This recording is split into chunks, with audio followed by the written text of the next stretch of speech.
नमस्कार। Pocket book zone पर आपका स्वागत है। नमस्कार।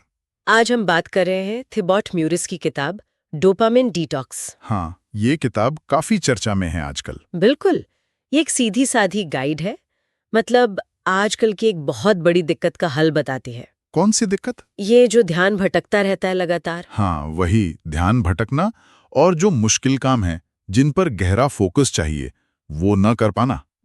ये तो हम सब महसूस करते हैं। किताब का जो मूल आइडिया है, वो ये है कि कैसे हम इन छोटी-छोटी, तुरंत मिलने वाली खुशियों के जाल से निकलें। जैसे सोशल मीडिया हाँ, नोटिफिकेशंस। या जंक फूड, या लगातार वीडियो देखना, अच्छा, और इनसे निकलकर क्या करना है? ताकि हम उन चीजों पर ध्यान लगा सकें जो सच में जरूरी हैं।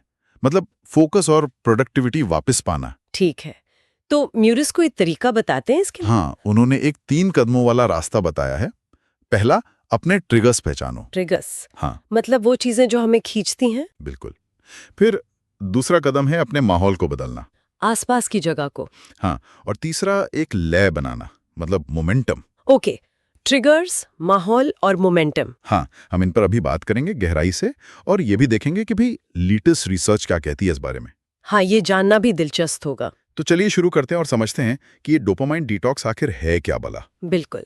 तो सबसे पहला सवाल तो ये है कि इसकी जरूरत ही क्यों है, ये डोपामाइन डिटॉक्स। हम्म। हम सबने सुना है डोपामाइन के बारे में, दिमाग का रिवॉर्ड केमिकल। हाँ, खुशी वाला केमिकल ऐसा कहते हैं लोग। हाँ, पर आज की दुनिया में दिक्कत ये है कि ये रिवॉर्ड, ये खुशी बहुत आसानी से और लगातार मिलती रहती है। अच्छा, कैसे? अरे, फोन पर एक आवाज आई, पिंग। सोशल मीडिया पर कोई लाइक आ गया, वीडियो खत्म हुआ, अगला अपने आप शुरू हो गया। हाँ, बात तो सही है। ये सब छोटे छोटे डोपामाइन हिट्स हैं। बिल्कुल। और म्यूरिस का तर्क यही है कि इन क्विक हिट्स की वजह से हमारा दिमाग, मतलब एक तरह से आलसी हो गया है। आलसी मतलब? उसे आदत पड़ गई है तुरंत इनाम पाने की। तो नतीजा क्या होता है? जब कोई ऐसा काम सामने आता है जिसमें मेहनत ज्यादा लगनी है और इनाम देर से मिलेगा, जैसे कोई मुश्किल प्रोजेक्ट, हाँ, या कोई नई स्किल सीखनी हो, या बस एक किताब ही पढ़नी हो, तो मन नहीं लगता। हाँ, दिमाग विरोध करता है। उसे लगता है यार, घंटों सोशल मीडिया पर स्क्रॉल करना ज्यादा आसान है। भले ही बाद में अफसोस हो कि टाइम वेस्ट हो गया। बिल्कुल।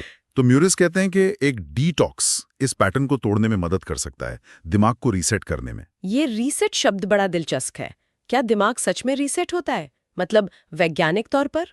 ये अच्छा सवाल है। देखिए, वैज्ञानिक रूप से ये बहस का मुद्दा है कि क्या दिमाग पूरी तरह रीसेट होता है, लेकिन म्यूरिस जो व्यवहारिक बात कह रहे हैं वो जरूरी है। क्या बात, जैक। हाँ, दिमाग हमेशा अगले आसान इनाम के पीछे भागता रहता है।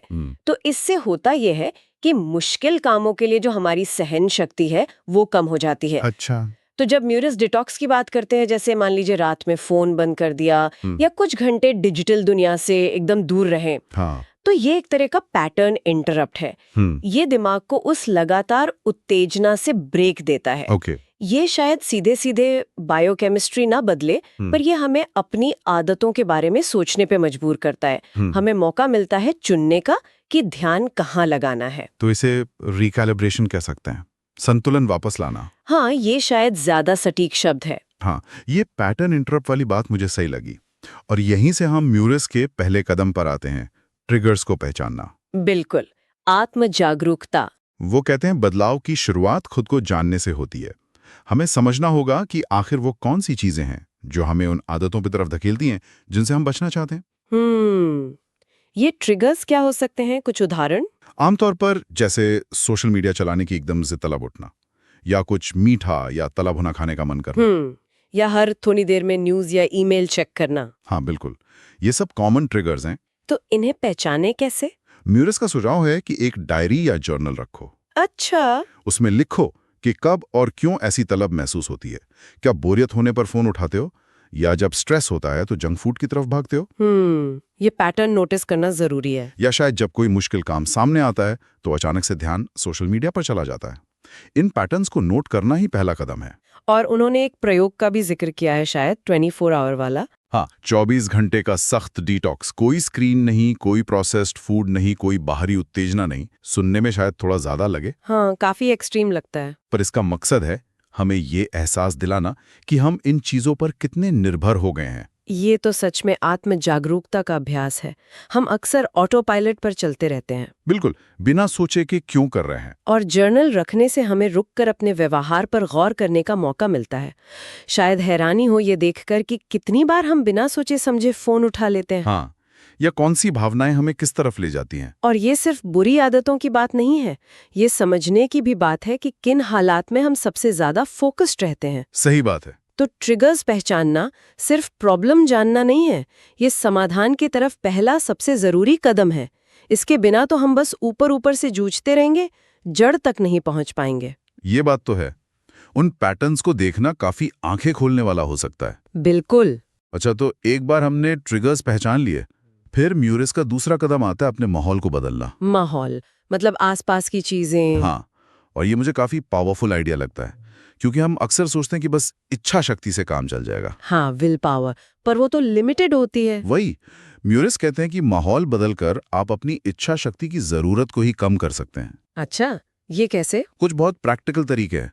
जैसे अगर फोन सबसे बड़ा डिस्ट्रैक्शन है तो काम करते समय उसे दूसरे कमरे में रख दो, या कम से कम नजर से दूर। हाँ, अगर हेल्दी खाना है तो घर में जंक फूड लाओ ही मत। बिल्कुल, जो दिखेगा नहीं वो याद भी कमाएगा। अपने काम करने की जगह को साफ सुथरा रखो, सिर्फ जरूरी चीजें सामने हो। प्रिंसिपल क्या है? अच्छी आदतों को आसान बनाओ और बुरी आदतों को मुश्किल। ये तो एटॉमिक हैबिट्स जैसा लग रहा है। हाँ, मिलता जुलता कॉन्सेप्ट है। म्यूरिस एक और उदाहरण देते हैं सुबह जिम जाने का। हाँ, वो तो बहुत मुश्किल लगती है सुबह सुबह। तो रात को ही जिम के कपड़े और जूते निकाल के रख दो, सुबह उठकर एक फैसला कम लेना पड़ेगा। ये माहौल बदलने का मनोविज्ञान है असल में। व्यवहार विज्ञान भी यही कहता है कि हमारा बर्ताव हमारे आसपास के माहौल से बहुत प्रभावित होता है। अच्छा। म्यूरिस का ये कहना कि माहौल बदलने से 50% तक बदलाव आ सकता है, ये शायद थोड़ा बड़ा चलाकर बोला गया हो, पर ये इस बात पर जोर देता है कि माहौल कितना जरूरी है। जेम्स क्लियर भी तो यही कहते हैं, make it obvious, make it unattractive. हाँ, सही। अपने माहौल को जानबूझकर ऐसा बनाना जो आपके लक्ष्यों में मदद करे, ये सिर्फ इच्छा शक्ति के भरोसे रहने से कहीं ज्यादा असरदार है। और ये सिर्फ फिजिकल माहौल नहीं है, डिजिटल माहौल भी। फोन पर कौन से ऐप्स हैं, नोटिफिकेशन कैसे सेट है, ये सब भी मायने रखता है। यानी अपनी विल पावर को दोष देने से अच्छा है अपने माहौल को सुधारो। बिल्कुल, ये सोचने का एक ज्यादा प्रैक्टिकल तरीका है। ठीक है, अब आते हैं तीसरे कदम पर, मोमेंटम बनाना, लय बनाना। ओके। मान लीजिए हमने ट्रिगर्स पहचान लिए, माहौल भी बदल दिया, पर रोज रोज इसे बनाए रखना भी तो एक चुनौती है। हाँ, कंसिस्टेंसी, यहीं पे मोमेंटम का रोल आता है। हाँ, म्यूरिस का सुझाव है कि एकदम से बड़ा लक्ष्य मत रखो, छोटी शुरुआत करो पर लगातार करो। जैसे अगर कोई किताब पढ़नी है तो रोज सिर्फ 5 या 10 मिनट से शुरू करो। अगर कोई मुश्किल काम टाल रहे हो तो उसे सिर्फ 2 मिनट करने का लक्ष्य रखो। 2 मिनट रूल, हाँ सुना है। अक्सर शुरुआत करना ही सबसे मुश्किल होता है। एक बार शुरू कर दो तो लय बन जाती है। और जब कोई काम पूरा करो तो खुद को इनाम दो, पर सोच समझकर। सोच समझकर इनाम मतलब इनाम ऐसा ना हो जो आपको वापस उसी डोपामाइन वाले जाल में फंसा दे। अच्छा, जैसे 1 घंटा फोकस से काम किया और इनाम में आधा घंटा सोशल मीडिया स्क्रॉल कर लिया। ये शायद सही रणनीति नहीं है। बेहतर है कि टहलने चले जाओ या म्यूजिक सुन लो। ये कुछ ऐसा करो जो आपको फ्रेश करे और आपके लक्ष्य से भटकाए नहीं। बिल्कुल। और म्यूरिस नियमित रूप से शायद हफ्ते में एक बार एक छोटा डिटॉक्स या ब्रेक लेने की भी सलाह देते हैं, ताकि ये आदत बनी रहे। ये मोमेंटम बनाने का मनोविज्ञान भी दिलचस्प है।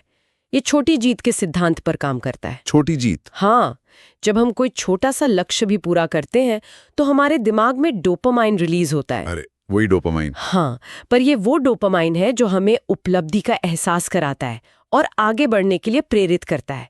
ये सिर्फ पल भर का सुख नहीं देता। अच्छा। इससे आत्मविश्वास बढ़ता है और बड़े लक्ष्य उतने डरावने नहीं लगते। म्यूरिस का रोज एक मुश्किल काम करने का सुझाव, चाहे वो कितना ही छोटा क्यों न हो, इसी निरंतरता पर जोर देता है। बात सिर्फ बड़े नतीजों की नहीं है, रोज की प्रक्रिया और प्रगति के एहसास की है। सही कहा। और इनाम वाली बात भी बहुत जरूरी है। हमें ऐसे इनाम चुनने होंगे जो हमारी नई आदतों को मजबूत करें, उन्हें कमजोर ना करें। कुछ नई स्टडीज भी बताती हैं कि जब इनाम अप्रत्याशित होता है या हमारी कोशिश के अनुपात में होता है तो उसका असर ज्यादा होता है। ये दिलचस्प है कि डोपामाइन खुद प्रेरणा का भी हिस्सा है। हाँ, बिल्कुल। तो ये थे म्यूरिस के 3 कदम: ट्रिगर पहचानो, माहौल बदलो, मोमेंटम बनाओ। अब सवाल यह है कि क्या लेटेस्ट साइंटिफिक रिसर्च भी इन बातों को सपोर्ट करती हैं? हमारे पास 2020 से 2025 के बीच की कुछ स्टडीज के रिजल्ट्स हैं। हाँ, देखते हैं वो क्या कहती हैं। ये Forbes, north western university, news medical जैसी जगहों से हैं। क्या ये म्यूरिस की बातों से मेल खाती हैं? हाँ, काफी हद तक मेल खाती हैं, पर कुछ बारीकियों के साथ। अच्छा। जैसे फोर्ब्स में छपी एक हालिया स्टडी में पाया गया कि जिन लोगों ने जानबूझकर अपने स्टिमुलस मतलब उत्तेजनाओं को कम किया, जैसे स्क्रीन टाइम कम किया, हाँ, उन्होंने अपनी प्रेरणा, फोकस और यहाँ तक कि नींद की क्वालिटी में भी सुधार महसूस किया। कुछ मामलों में तो 30% तक का सुधार देखा गया। अरे वाह, 30%। हाँ, फिर नॉर्थ वेस्टर्न यूनिवर्सिटी के न्यूरोसाइंटिस्ट्स ने भी पाया है कि डोपामाइन सिर्फ इनाम से नहीं जुड़ा है, ये सीखने की प्रक्रिया के लिए भी जरूरी है। सीखने के लिए कैसे? खासकर ये सीखने में कि किन चीजों से बचना चाहिए। ये हमें गलतियों से सीखने और बेहतर फैसले लेने में मदद करता है, शायद 25% तक असरदार तरीके से। अच्छा। और न्यूज मेडिकल की एक समीक्षा बताती है कि अगर मध्यम स्तर पर उत्तेजनाओं को कम किया जाए, जिसे कुछ लोग डोपामाइन फास्टिंग कहते हैं, हाँ, ये शब्द सुना है, तो उससे ध्यान केंद्रित करने की क्षमता बढ़ सकती है और आवेगी व्यवहार मतलब बिना सोचे समझे काम करने की आदत वो करीब 20% तक कम हो सकती है। तो मतलब उत्तेजनाओं को मैनेज करने के फायदे तो हैं, बिल्कुल। लेकिन ये जो डिटॉक्स शब्द है, क्या ये वैज्ञानिक रूप से सही है?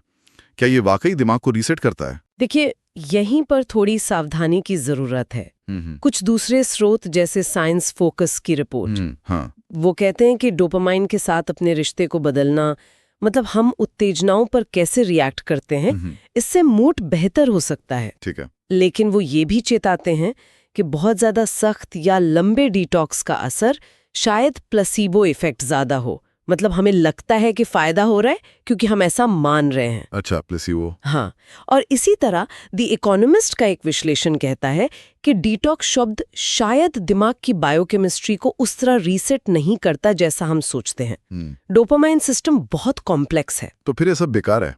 नहीं, ऐसा बिल्कुल नहीं। इसका मतलब ये नहीं कि ये अभ्यास बेकार है।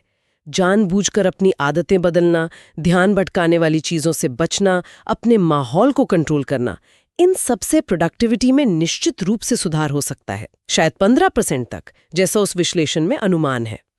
कोर्स सोटेक थ्राइववर्क्स, उनकी रिपोर्ट भी यही कहती है कि अत्यधिक उत्तेजना मतलब ओवर स्टिमुलेशन कम करने से फोकस और मूड दोनों में करीब 30% तक सुधार देखा जा सकता है। तो कुल मिलाकर रिसर्च भी यही कह रही है कि उत्तेजना कम करने और आदतें बदलने से फायदा होता है। हाँ, बिल्कुल। तस्वीर यही उभरती है कि डिटॉक्स शब्द पर भले ही वैज्ञानिक बहस हो, लेकिन इसके पीछे का जो सिद्धांत है, मतलब सचेत रूप से अपनी उत्तेजनाओं को मैनेज करना, डिस्ट्रैक्शन कम करना और अपनी आदतों पर कंट्रोल पाना, ये फायदेमंद है। चाहे इसे कुछ भी नाम दे। हाँ, इसे डिजिटल डिक्लटर कहें, इंटेंशनल अटेंशन कहें या स्टिमुलस कंट्रोल कहें, नाम से ज्यादा जरूरी है इसके पीछे का व्यवहारिक बदलाव।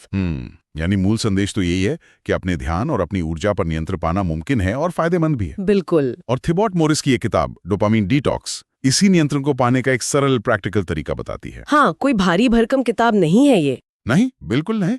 एक छोटी, आसानी से समझ आने वाली गाइड है, शायद 1-2 घंटे में ही पढ़ी जा सकती है। तो इसका निचोड़ क्या निकलता है? आज की दुनिया में जहां हमारा ध्यान खींचने के लिए हर तरफ से कोशिश हो रही है, हाँ, ये तो है।